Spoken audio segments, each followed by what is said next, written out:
What if the limits you see in your life right now aren't real, but learned? So many people feel called to something bigger, a bigger life, a bigger purpose, deeper sense of meaning, and yet they stay exactly where they are. Not because they lack ability, not because they aren't capable, but because they've been taught, slowly and quietly, to doubt what's possible.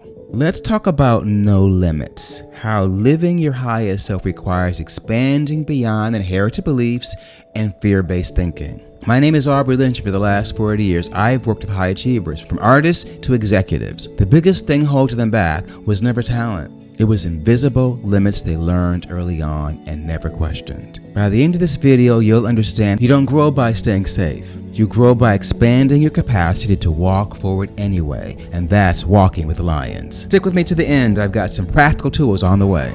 Welcome to Season 4 of Roar.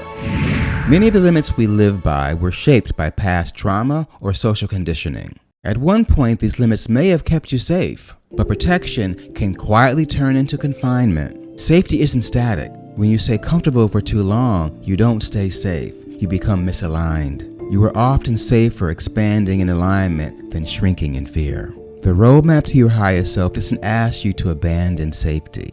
It asks you to redefine it. The logic trap. Fear is clever. It rarely announces itself as fear. Instead, it disguises itself as, I'm just being realistic. That's not practical right now. Now isn't the time.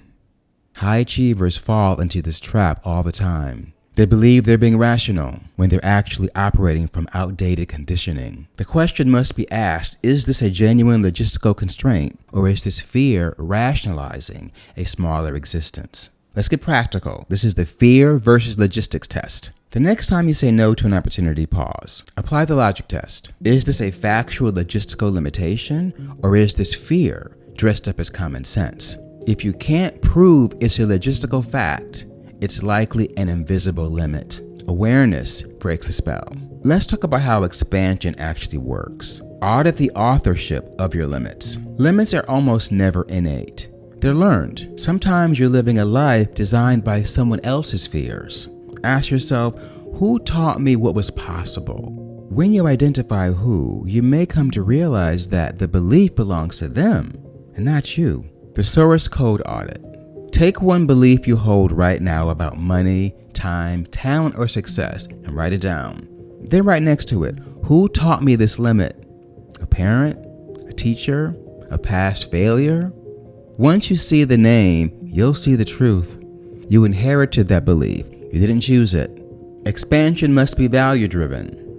The highest self is not reckless. It's expansive, with intention. Limitlessness is not about doing everything. It's about doing what is true. Bigger is not better unless it's aligned. Expansion without values leads to emptiness. Expansion with values leads to fulfillment. Think of your potential like a goldfish. A goldfish only grows as large as the tank it's in. If you keep it in a small bowl of safe logic, growth physically stops. The roadmap to the highest self isn't about forcing growth. It's about moving into a bigger body of water so growth can happen naturally.